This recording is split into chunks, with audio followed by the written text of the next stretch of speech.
The 6 biggest Commander storylines. It is caught! Delivered at 6 o'clock sharp. It's the Pick 6 at 6. We set out to find a leader, someone who could take this franchise to the next level and build an elite team that consistently competes for championships.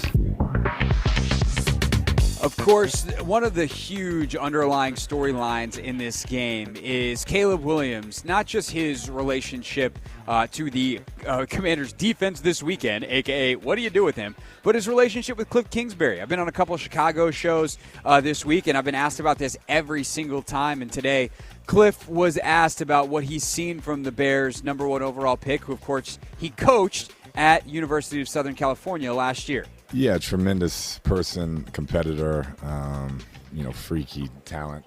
Watching the stuff he do in practice and in the games, his ability, his feel, really, really special. I mean, he's going to be one of the top guys in the league for a lot of years. And so that was cool to get to spend time with him last year.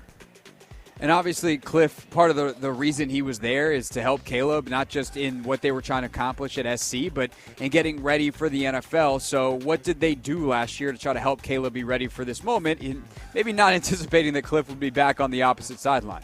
Yeah, I mean, I was just kind of a resource there as much as I could be. That was the good thing. Lincoln allowed me to be the good cop, and any knowledge, anything I could share, particularly with him, and we all knew where he was going, and it was kind of a foregone conclusion that he'd be the first pick for a long time. So really just a resource in any way that I could be, helping him, trying to mentally prepare for the things that were ahead.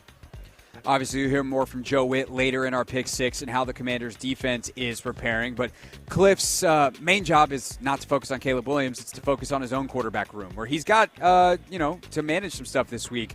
Jayden Daniels not practicing again on Thursday. So as we hit number 2 here in our Pick 6, how does the Commanders' offense change if it's Marcus Mariota and not Jayden Daniels? Yeah, I mean, DQ set up a great plan. I won't get into the details of it, but just to make sure that, both guys are getting enough reps and getting a comfort level with the plays we're going to have in that they can go operate. Marcus hadn't taken a snap with our offense in 68 days prior to the game, and came in and performed really at a high level and made a bunch of plays. So that was good to see, and it takes a unique person and player to do that. And so we feel really good about trying to get him some reps this week, and we're just going to take it from there. And I'm curious that plan, obviously, they are not going to give us the details. Maybe Dan will tomorrow. I mean, at that point, I don't want to say who cares, but there's less gamesmanship to be played depending on what the ruling is for Jayden. If they rule him out tomorrow, then it's like, we can tell you. But he's obviously not practicing. He's listed as DNP. That is an NFL designation. If you take a snap in practice, you're a limited participant, and that's not what's happening. He is a DNP.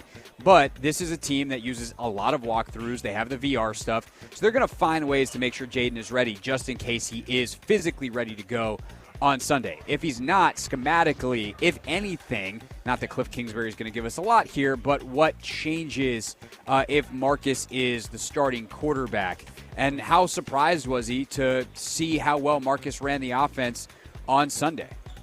Just like I said, he's going to have some concepts that he maybe likes better or that Jayden wouldn't like, and at the end of the week, we always talk through that with whoever's going to be playing. And the backup, we get his sheet as well and be like, hey, which plays do you really like? And they're always different. And so we'll just make sure we tailor it to concepts that he's big on and feels comfortable with, and has gotten enough reps that he knows he can go out there and operate at a high level. And as for Sunday and the performance against the Panthers, how did Marcus Mariota, that performance, how did Kliff Kingsbury feel about that? No, just because I've seen the professionalism, I've seen the work he puts in, but all those reps he was getting was just the scout team. He's working the scout team, but you see the preparation. I saw how he operated in the spring, and it was basically like, hey, go do what you do. We weren't trying to hold him back or say, hey, play it safe. It was like, we're going to cut you loose, play fast, and go get after him.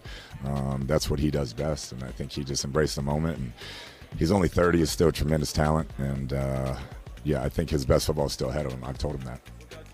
And if you're Marcus Mariota, like, that's music to your ear. Someone who believes in you like that. We'll see what Marcus can do on Sunday. It's our pick 6 at 6. One more from Kliff Kingsbury before we flip the field and get what we need to know and get you what you need to know from Jowett Jr. side of things. But this clip went a little viral today. This was fun.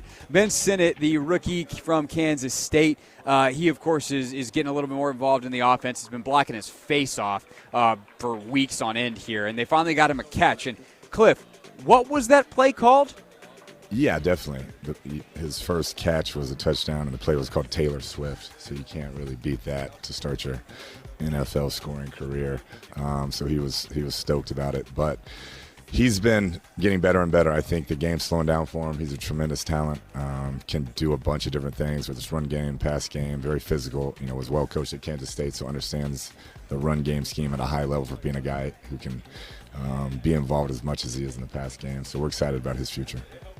I'm really excited to see what they do with Ben Sinnott because I think on top of the blocking, like he showed, obviously, he can catch the football, but like he's a guy that can run after catch a little bit. And Zach Ertz, for as great as he's been in terms of getting open, like he hasn't done a whole lot after the catch. So what happens when you get a guy who's a little more dynamic? And I'm not talking necessarily this year for Ben Sinnott. Like this is a long-term project, and he and Jayden can grow up together. And again, I'm not just saying this because they talked about the play call called Taylor Swift. Or just because he's a white tight end, and that seems to be how it goes in the NFL sometimes. But, like, the Mahomes and Kelsey growing up together thing has been really great for both of them. And when you have that knowledge of how a guy runs routes, exactly where he's going to be when you scramble, like, that is huge. And Jayden is going to grow up with Luke McCaffrey and Ben Sinnott and, some of these other younger guys on this roster. And it's going to be really fun to watch their chemistry over the course of years. And, there's guys that will come in next year that aren't here yet that'll be a part of that as well. Coming into the year, frankly, we thought it would be Jahan Dotson. And then that didn't go so well. And now he's not here anymore. But for Sinnott, in that role, learning from Ertz, more opportunities certainly to come. I'm excited to see how he grows in this offense. What's up, kiddos? It's your boy Clinton Yates from ESPN. It's the Hoffman Show on the Team 980. Tell your mama I said what's up.